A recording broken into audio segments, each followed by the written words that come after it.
மல்லி சீரியலில் அடுத்து என்ன நடக்கலாம் அப்படின்னா, மல்லி எப்படியாவது இந்த கேஸ்லேருந்து விஜயை காப்பாற்றணும். ராஜு, ரஞ்சிதா 2 பேரும் பயங்கரமாக சூழ்ச்சி பண்ணுறாங்க. ஆனால் அந்த சூழ்ச்சிலேருந்து விஜயை எப்படி காப்பாற்ற போகிறோன்னு தெரியலையே அப்படின்னு மல்லி பயங்கர குழப்பத்தோடு இருக்காங்க. மல்லி அந்த சாமியார் சொன்னது, அப்புறம் வீட்டுக்கு வந்தப்போ கதிரேசனுடைய ஆளுங்கன்னு சொல்லி வீட்டுக்கு வந்தது, கதிரேசன் வந்தது, இதெல்லாம் வச்சு பார்க்கும்போது ராஜு, ரஞ்சிதா 2 பேரும் கதிரேசனுடைய ஐடியாவை கேட்டுக்கிட்டு விஜய் இப்போ ஏதோ ஒரு பெரிய வழக்கில் சிக்க வைக்க போகிறாங்க. அந்த ரேணுகாவுடைய வழக்கில் சிக்க வச்சு ராஜு சொன்ன மாதிரி விஜயை ஜெயிலுக்கு அனுப்பதுக்கு திட்டம் போகிறான் இந்த ராஜி. அது மட்டும் இல்லை, வெண்பாவை விஜய்கிட்டேருந்து பிரிக்கவும் திட்டம் போகிறாங்க. விஜய்கிட்டேருந்து வெண்பாவை படித்தாலும் சரி, வெண்பா கிட்டேருந்து விஜயை படித்தாலும் கண்டிப்பாக 2 பேரும் ரொம்ப கஷ்டப்படுவாங்க. அது மட்டும் இல்லை, விஜய் ஜெயிலுக்கு அனுப்பணும்னு நினைக்கிறான் அந்த ராஜேஸ்வரி. அப்படி விஜய்கிட்ட இருந்த சொத்து பத்து எல்லாத்தையும் பிடுங்கிட்டா, விஜயுடைய வேலையை கெடுத்தா, விஜயை நிம்மதியாகவே இருக்க விடல. இப்போது விஜயை ஜெயிலுக்கு அனுப்ப திட்டம் போகிறா. வெண்பாவை விஜய்கிட்டேருந்து பிரிக்கணும்னு ஆசைப்படுறா. அப்படி விஜய் மேலே ராஜேஸ்வரிக்கு என்னதான் கோவம்? ஏன் இப்படி விஜயை போட்டு டார்ச்சர் பண்ணுறான் அந்த ராஜேஸ்வரி? இவளை என்னதான் பண்ணுறது அப்படின்னு மல்லி பயங்கர கோவத்தோடு இருக்காங்க. அது மட்டும் இல்லை, நம்மள்ட்டையும் பேசி நல்ல மாதிரி நடித்து ஏமாற்றி நம்மளை விஜய்கிட்டேருந்து பிரிக்கிறதுக்கு என்னெல்லாம் பிளான் பண்ணா. நாமளும் முட்டாள்தனமாக இதை பற்றி யோசிக்காமல் விஜய் விட்டு பிரியறதுக்கு எல்லா வேலையும் பார்த்துட்டோமே. சே, நம்ம எவ்வளோ பெரிய பைத்தியக்காரத்தனம் வேலை பார்த்துருக்கோம் அப்படின்னு மல்லி ரொம்ப ஒரு மாதிரி கடுப்பாகிறாங்க. ஆனால் ஒன்று, இந்த ராஜேஸ்வரியை இப்போ விட்டுட்டோம் அப்படின்னா கண்டிப்பாக இதுக்கப்புறம் ராஜேஸ்வரியை எதுவுமே பண்ண முடியாது. இந்த முறை அவளுக்கு நாம் யாருங்கிறத நிரூபிச்சே ஆகணும். இந்த முறை அவளுக்கு கொடுக்குற பதிலடியில் இதுக்கப்புறம் அவள் விஜய் பார்க்கமோ வெண்பா பார்க்கமோ திரும்ப வரவே கூடாது. அந்த அளவுக்கு அவளுக்கு ஏதாவது ஒன்று பண்ணி ஆகணும் அப்படின்னு மல்லி யோசிக்கிறாங்க. அடுத்த நாள் காலையில் இளைஞ்சி பரபரப்பாக கோர்ட்டு கிளம்புறாங்க. மல்லி பார்க்குறாங்க, ராஜு, ரஞ்சிதா 2 பேரும் கிளம்புறத வச்சு பார்க்கும்போது கண்டிப்பாக இவங்க ஏதோ பிளான் பண்ணிட்டாளுங்க. அதனால தான் இந்த அளவுக்கு ஆர்வமாக கிளம்பிட்டு இருக்காளுங்க. இவங்களை என்ன பண்ணுறது அப்படின்னு மல்லி யோசிச்சுக்கிட்டு 2 பேர் கூடயுமே போகிறாங்க. இடையில ராஜு, ரஞ்சிதாவுக்கும் ஃபோன் வந்துகிட்டே இருக்குது. ஆனால் 2 பேருமே எடுக்கவே இல்லை. மல்லிக்கு அப்படி சந்தேகம் வருது, யார் பண்ணுவா அப்படின்னு சொல்லிட்டு. மல்லி உடனே, என்ன ரஞ்சிதா ஃபோன் வந்துகிட்டே இருக்கு, எடுக்காமல் இருக்கேன்? அது ஒன்றும் இல்லை மல்லி, கம்பெனி ஃபோன் தான் அப்படின்னு சொல்கிறாங்க. மல்லிக்கு சந்தேகம் வந்ததுக்கப்புறம் ராஜுக்கு வர ஃபோன் கட்டானோன்னு ரஞ்சிதாவுக்கு வருது, ரஞ்சிதாவுக்கு ஃபோன் கட்டானோன்னு ராஜுக்கு வருது. அப்போது யாரோ ஒரு ஆள் தான் பர்டிகுலராக 2 பேருக்கும் ஃபோன் பண்ணுறாங்க அப்படின்னு மல்லி புரிஞ்சுக்கிறாங்க. கோர்ட்டுக்கு போய் இறங்கின உடனே இங்கே மல்லி வாட்டில் உட்கார வச்சுட்டு ராஜு, ரஞ்சிதா 2 பேரும் வெளியில் போகிறாங்க. வெளியில் போயிட்டு அந்த கதிரேசனை பார்த்து பேசுகிறாங்க. இது மாதிரி ஏன் அக்கள் தொடர்ந்து அடிச்சுட்டே இருக்கீங்க? நாங்கள் தான் சொல்லிட்டோம்ல, கண்டிப்பாக உங்களுக்கு ஃபேவராக தான் கோர்ட்டில் சாட்சி சொல்ல போகிறோம் அப்படின்னு. நீங்கள் நினச்ச மாதிரி விஜய் மாமா ஜெயிலுக்கு போக தான் போகிறாரு, வெண்பா உங்களுக்கு கிடைக்க தான் போகிறா, அதில் எந்த மாற்றமும் இல்லை. அதனால் நீங்கள் எதுக்கும் கவலைப்பட வேணாம் அப்படின்னு இங்கே ராஜஞ்சி தான் சொல்கிறாங்க. அது மட்டும் இல்லை, இங்கே என் கூட மல்லி இருக்கா, அதனால தான் எங்களால் ஃபோன் எடுக்க முடியல. ஆனால் நீங்கள் சுச்சுவேஷனை புரிஞ்சுக்காம தொடர்ந்து அடிச்சுட்டே இருந்தீங்க. அதனால தான் மல்லி அங்கே உட்கா வச்சுட்டு இங்கே வந்து உங்கள்கிட்ட பேசிகிட்டு இருக்கோம். நீங்கள் எதுக்கும் பயப்படானா, நீங்கள் சொன்ன மாதிரியே விஜய் தான் ரேணுகாவை கொண்டான்னு நான் வந்து பொய் சாட்சி சொல்லிவிடுவேன். சொன்னால் கண்டிப்பாக விஜய் மாமா ஜெயிலுக்கு போயிடுவாங்க. அப்புறம் வெண்பா உங்களுக்கு கிடச்சிருவா, அதில் எந்த மாற்றமும் இருக்காது. நீங்கள் எங்களுக்கு பேசின மாதிரி அந்த டெண்டரை முடிச்சு கொடுத்துருங்க, ஓகேவா? சரி ராஜேஸ்வரி, ஆனால் இதில் நீ லாஸ்ட் மினிட்டில் ஏதாவது திட்டம் போட்டு மட்டும் காரியத்தை கெடுத்துன்னு தெரிஞ்சுன்னு வச்சுக்கேன், நான் சொன்ன மாதிரி ஒன்று உயிரோட மட்டும் பார்த்துக்கோ. ஐயோ சார், ஏன் சார் திரும்ப திரும்ப அதே சொல்கிறீங்க? நான் தான் சொல்லிட்டேன்ல, நான் பிளான் பண்ணது மல்லியை வச்சு வேறு விஷயம். ஆனால் இதுக்கும் அதுக்கும் சம்மந்தமே இல்லை. நீங்கள் சொல்லி கொடுத்த மாதிரி ரஞ்சிதா கரெக்டாக சாட்சி சொல்லுவா, புரியுதா? விடுங்க சார் அப்படின்னு சொல்லிட்டு உள்ளே போகிறாங்க. கோர்ட்டுக்குள்ளே போனதும் இங்கே பார்த்தா விஜய் வராரு. விஜய் மல்லி வந்து ராஜு கூட இருக்கிறத பார்த்து செம்ம ஷாக்காக வராரு. அண்ணன் பண்ணிட்டு காட்டுறாங்க, பார்த்தீங்களா மல்லி அங்கே தான் இருக்கா, அந்த ராஜேஸ்வரி தான் மல்லி இதெல்லாம் பண்ணியிருக்கா.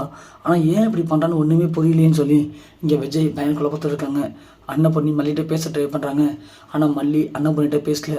ஏன்னா மல்லியை பொறுத்த வரைக்கும் நாம் தப்பு பண்ணிட்டோம். நாம் எதை பற்றி யோசிக்காமல் விஜய்க்காகவும் வெண்பாவுக்காகவும் இங்கே வந்துட்டோம். அதனால் இந்த கேஸ்லேருந்து விஜயையும் வெண்பாவையும் காப்பாற்றிட்டு நாம் அதுக்கப்புறமா பண்ணதெல்லாம் தப்பு தான் சொல்லி விஜய்கிட்ட போயிட்டு மன்னிப்பு கேட்டுக்கலாம் அப்படின்னு மல்லி அமைதியாக இருக்காங்க. இங்கே அண்ணன் பொண்ணி விஜய் வெண்பா 3 பேரும் மல்லியவே பார்த்துட்ருக்காங்க.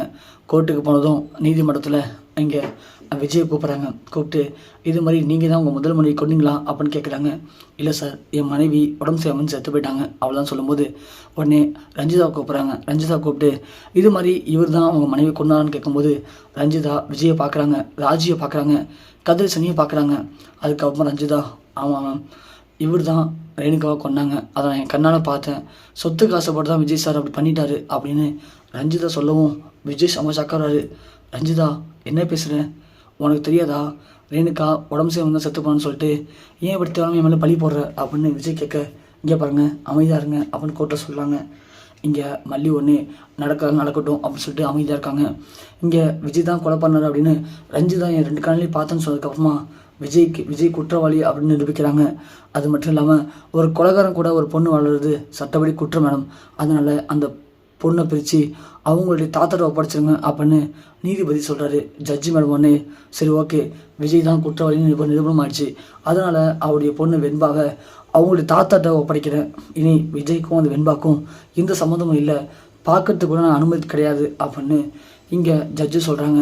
சொல்லி முடிக்கும்போது கரெக்டாக மல்லி எழுந்திரிச்சு, நான் கொஞ்ச நேரம் பேசலாமா மேடம் அப்படின்னு கேட்க, நீங்கள் யாருங்க, என்ன பேச போகிறீங்க அப்படின்னு சொல்லவும், நான் விஜயோடைய 2வது மனைவி, நான் விஜய்க்காக வாதாட ஆசைப்பட்றேன் அப்படின்னு சொல்ல, ஓகே உள்ளே வந்து பேசுங்க இருந்தாலும் அப்படின்னு சொல்கிறாங்க.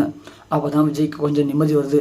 அப்பா மல்லி வந்துட்டா இனிமேல் இந்த பிரச்சனை இருக்காது அப்படின்னு சொல்லிட்டு உடனே மல்லி உள்ளே வந்துட்டு, இங்கே பாருங்க மேடம், இந்த கேஸில் விஜய் அவருடைய முதல் மனைவியை கொண்டுட்டாருன்னு ரஞ்சிதா சாட்சி சொன்னாங்க, அதுக்கு என்ன ஆதாரம் அப்படின்னு கேட்க, நான் என் கண்ணால் பார்த்தேன் அப்படின்னு ரஞ்சிதா சொல்கிறாங்க. இங்கே பாருங்க மேடம், இது எல்லாமே திட்டமிட்ட சதி. விஜய் அவங்க மனைவி ரேணுகாவை கொல்லவும் இல்லை, இந்த ரஞ்சிதா அதை பார்க்கவும் இல்லை, இது எல்லாமே கட்டுக்கதை தான் அப்படின்னு சொல்ல, ரஞ்சிதா ஒன்று, இங்கே பாரு மல்லி, நீ தேவையெல்லாம் பேசிகிட்டு இருக்க, யார் சொன்ன கட்டுக்கதைன்னு நான் நேரில் பார்த்து தான் சொன்னேன், விஜய் தான் ரேணுகாவை கொன்னாங்க அப்படின்னு சொல்லும்போது, எப்படி கொன்னாங்கன்னு தெரியுமா அப்படின்னு கேட்கவும், உடனே டக்குனு ரஞ்சிதா, தெரியுமே, இது மாதிரி விஜய் பால் கொடுக்கும்போது அவங்கள பிடிச்சி தள்ளி விட்டுட்டாங்க மாடிலேருந்து, அவங்களும் கீழே வந்துட்டாங்க, அதுலேருந்து உடம்பு சரியாக இறந்து போயிட்டாங்க அப்படின்ற மாதிரி டக்குன்னு ரஞ்சிதாவுக்கு என்ன சொல்லணும்னு தெரியாமல் சொல்கிறாங்க. உடனே நம்ம மல்லி, இங்கே பாருங்க மேடம், இது எல்லாமே போய் மேடம், அவங்க எப்படி இருந்தாங்கன்னு மெடிக்கல் சர்டிஃபிகேட் நான் தரேன், அதுக்கு முன்னாடி இந்த வீடியோவை கொஞ்சம் நீங்கள் பாருங்கள், பார்த்தீங்கன்னா உங்களுக்கு எல்லாம் புரியும் அப்படின்னு சொல்லி மல்லி ஒரு வீடியோ ஆதாரத்தை ஜட்ஜி மரத்திட்ட கொடுக்குறாங்க. உடனே அவங்களும் வாங்கி அந்த வீடியோவை பார்க்குறாங்க. இங்கே ராஜேஸ்வரி, கதிரேசன், அப்புறம் ரஞ்சிதா 3 பேருக்கும் அது என்ன வீடியோவாக இருக்கும் அப்படின்னு அதிர்ச்சியாக உட்காந்துருக்காங்க.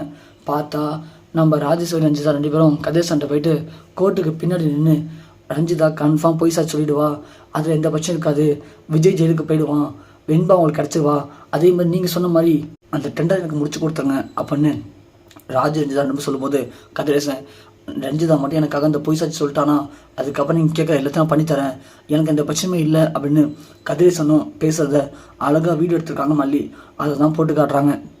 அது மட்டும் இல்லாமல் ஒரு நாள் கதிரேசன் ராஜேஸ்வரிட்டு ரஞ்சிதா எனக்காக பொய் சாட்சி சொன்னால் விஜய் தூக்கி ஜெயிலில் போட்டுருவேன், வெண்பா நான் தூக்கிட்டு ஃபாரின் போயிடுவேன் அப்படின்னு சொல்லி பேசினார் இல்லையா, அதையும் அழகாக ராஜேஸ்வரி ஃபோன்லேருந்து வீடியோ எடுத்து மல்லி வச்சுருந்துருக்காங்க. அந்த வீடியோவும் போட்டு காட்டுறாங்க. எல்லாத்தையும் பார்த்தோன்னே ஜட்ஜுக்கு போயிடுது. அப்போது ரஞ்சிதா சொன்னது பொய் சாட்சி தான், கதிரேசன்கிறவர் தான் இதெல்லாம் ஏற்பாடு பண்ணியிருக்காரு அப்படின்னு ஜட்ஜி பார்த்துட்டு செம்ம கடுப்பாகிறாங்க. அது மட்டும் இல்லாமல் விஜய்க்கும் இந்த கேஸுக்கும் எந்த சம்மந்தமும் இல்லை, இது திட்டமிட்டு போடப்பட்ட ஒரு மோசமான சதி கேஸு அப்படிங்கிறது மல்லி நிரூபிக்கிறாங்க.